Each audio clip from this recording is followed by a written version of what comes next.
მოგესალმებით.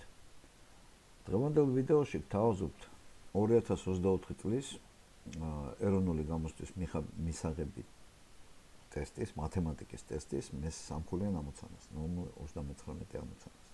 ესე იგი, ამოცანის პირობა ასეთი არის, წრიულ სექტორში, რომლის ცენტრალური კუთხე არის 2 ალფა რადიანი, ეს კუთხეა რა, ეს კუთხე არის 2 αλφα რადიანი. მოდი ასოები დავაწეროთ ამას. ესე იგი, ეს იყოს A, B, C, ესე იგი. ამრიგად, კუთხე ABC არის 2 ალფა რადიანი, კუთხე ABC. არის 2 ალფა რადიანი. ალფა ის ჩვეულებრივი რიცხვია, ხო? ამ შემთხვევაში, ხო? ჩახაზულია წრე, რომელიც ეხება სექტორის რადიუსებს და რკალს. იპოვეთ სურათზე გამოსახული გამუქებული ფიგურის ფართობით სექტორის რადიუსი R-ის ტოლია. ესე იგი, სექტორის რადიუსია R. აი, სექტორის რადიუსი თვითონ აი ეს გახლავთ BC, AB, აი ახლა აქაც დავავოთ ეს რადიუსი, ამიტომ ესეთი. ისე რომ ამ წრეზე გაიაროს, აი აქ, ხო, ეს BD. ეს რადიუსი არის ესა, მოკლედ, აი ესე. აი აქ აღნიშნოთ აი წრეწირის ცენტრი. მოწერტილით აღნიშნოთ ესა, ხო? წრეწირის ცენტრი. აი ესეთნაირად. ამრიგად, ეს BD არის R-ის ტოლი, ხო? BD არის R-ის ტოლი. იგივე ეს, ხო, R-ია, რადიუსი. აი ეს გვაქვს სულ მოცემული 2 ალფა და R. და უნდა გამოსახოთ გამუქებული ფიგურის ფართობი. აქვე ახლა გეგმა რო დავსახოთ ამისი ამოხსნის, ხო, ამოცანი B, ესე იგი, S-ი, ეს ჩვენთვის საინტერესო ფართობი, ტოლია. სექტორის ფართობს, S სექტორს უნდა გამოაკლოთ წრეწირის ფართობი. ესე იგი, სექტორის ფართობს გამოვაკლოთ S ტოლი და მივიღებ ჩვენთვის ამ საინტერესო ამ ფართობს, იმ ფართობს, რომელსაც გვეკითხებიან. გამუქებული ფიგურის ფართობს. ხომ, გეგმა ასეთია. ამრიგად, უნდა ვიპოვოთ სექტორის ფართობი და სექტორის ფართობი, როგორც ვიცით, აი ეს სექტორი გამოსახოთ. ესე იგი, კუთხე მოცემული გვაქვს, ხო? საერთოდ ზოგადად სექტორის ფართობი წირის ფართობის, აი კუთხე შეფარდებული 360 გრადუსთან, ხო? აი ამდენი ნაწილია, რა, ესე იგი, კუთხე ABC, აი ეს ABC კუთხე. მისი გრადუსული ზომა რო გავყოთ 360 გრადუსზე, ხო? აი ესე. აი ეს ნაწილი, მეამდენედი ნაწილი πr კვადრატის, πr კვადრატში, სადაც r არის ამ წრეწირის რადიუსი, იმ წრეწირის რადიუსი, რომლის ნაწილიც სექტორია, სექტორის რადიუსი იგივე r, ხო, πr კვადრატი. ეხლა კუთხე ABC 2 ალფა რადიანის ტოლია. 360 არის, როგორც ვიცით, 2 π რადიანი, ხო? ჩავსვათ ესენი აქ 2 ალფა. აქ შეფარდებული 2 π-სთან. და აქ გვექნება πr კვადრატი, ხო? r კვადრატი.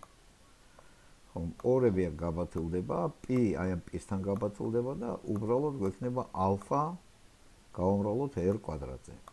ეს გახლავთ სექტორის ფართობი.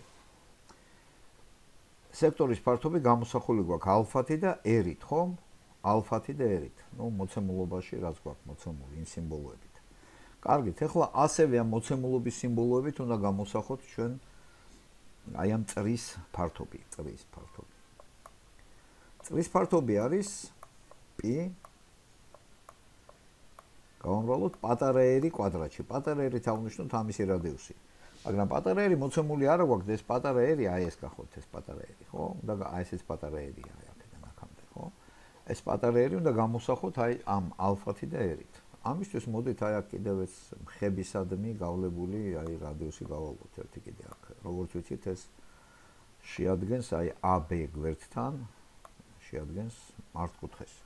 და მოცემული ამას m-ი დავარქვათ, მოდით აი ეს m-ი და MBO სამკუთხედი არის მართკუთხა სამკუთხედი. სადაც აი ეს კუთხე არის ალფა კუთხე, ხო?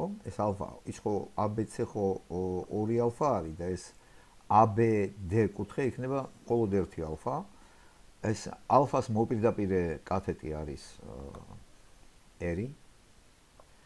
და აი ეს OB ჰიპოტენუზა არის დიდერს, ანუ BD-ს. BD ხო დიდი R-ია, BD-ს უნდა გამოაკლოთ ეს პატარა R, ხო? ამრიგად, ესე იგი OB ჰიპოტენუზა არის, როგორც თქვით, დიდი R-ს მინუს პატარა R-ი. და შეგვიძლია ჩავწეროთ, რომ სინუს ალფა, აი ამ ალფა კუთხის სინუსი, ტოლი არის ეს პატარა R-ი შეფარდებული ჰიპოტენუზასთან, OB-სთან, ანუ დიდი R-ს მინუს პატარა R-თან. ასე რაღაცა გვაქვს. ეხლა აი ამ გამოსახულებიდან შეგვიძლია ჩვენ R-ი უნდა გამოსახოთ რა მოკლედ. გავამრავლოთ სინუს ალფა აი ამაზე R-ს მინუს პატარა R-ზე, ხო? ესე. სინუს ალფა გავამრავლოთ R-ს მინუს პატარა R-ზე უდრის ამ პატარა R-ს, ასე. გავხსნათ ფრჩხილები, ანუ სინუს ალფა უნდა გავამრავლოთ ეს დიდი R-ი სინუს ალფა, ესე. მინუს პატარა R-ი სინუს ალფა და უდრის პატარა R-ს. გადავიტანოთ ეს მინუს R სინუს ალფა ტოლობის მარჯვენა მხარეს, ეს პლუსით გადავა და გვექნება ასეთი რაღაც, რომ ეს აი აქეთ მხარეს დავწეროთ რა, R-ს მივუმატოთ ეს R სინუს ალფა ტოლია ეს პატარა R, ეს დიდი R სინუს ალფა. ეს გაგვაქვს ფრჩხილებს გარეთ და გვექნება აქ 1 პლუს სინუს ალფა უდრის R ჯერ სინუს ალფას. და ეს ჩვენი წრეწირის რადიუსი ტოლი გამოგვივიდა R შეფარდებული R გავამრავლოთ სინუს ალფაზე, დიდი R გავამრავლოთ სინუს ალფაზე, სექტორის რადიუსი სინუს αλφა შეფარდებული 1 მინუს 1 პლუს ბოლოში 1 პლუს სინუს ალფასთან 1 პლუს სინუს ალფასთან ეს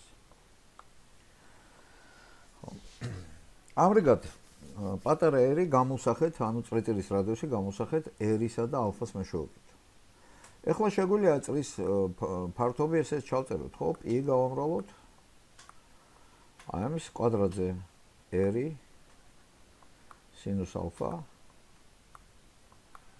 შეფარდებული 1 პლუს სინუს ალფა სინუს ალფა ჩავსვათ ფრჩხილებში და კვადრატში და საბოლოო ჯამში ჩვენი ფართობი ესე ტოლი იქნება ალფა R კვადრატს გამოვაკლოთ აი ეს π გავამრავლოთ R ჯერ სინუს ალფა შეფარდებული 1 პლუს სინუს ალფა კვადრატში. ამით ეს ამოცანა უკვე ამოხსნილია, დასრულებულია. რა თქმა უნდა, ღირს რომ ასეთი სახის ამოცანებზე დრო დავთუნთ, ანუ დრო აუცილებლად მისაღები გამოსტების დროს ეს ამოცანა შეიძლება უფრო ნაკლებ დროში ამოხსნათ, ვიდრე მაგალითად ზოგიერთი ერთქულიანი ამოცანა, და თუ სულ ბოლომდე ამოხსნაც ვერ მოახერხეთ, საკმარისია რა სწორი ნაბიჯების გადადგმა, რომ იქ ქულები აიღოთ, ხო, 3 ქულის ნაცვლად შეიძლება აიღოთ 1 ქულა ან 2 ქულა. საკმარისია რომ აი სექტორის ფართობი იპოვოთ, რომ ერთ ქულას გაგიწერენ. წრის ფართობი რო იპოვოთ, ამაშიც ერთ ქულას გაგიწერენ. თუ რა თქმა უნდა მოახერხეთ და თავიდან ბოლომდე შეკარით ამოხსნით, რაც სრულიადაც არ არის ძნელი, უკვე მიიღებთ სრულ 3 ქულას. წარმატებებს გისურვებთ.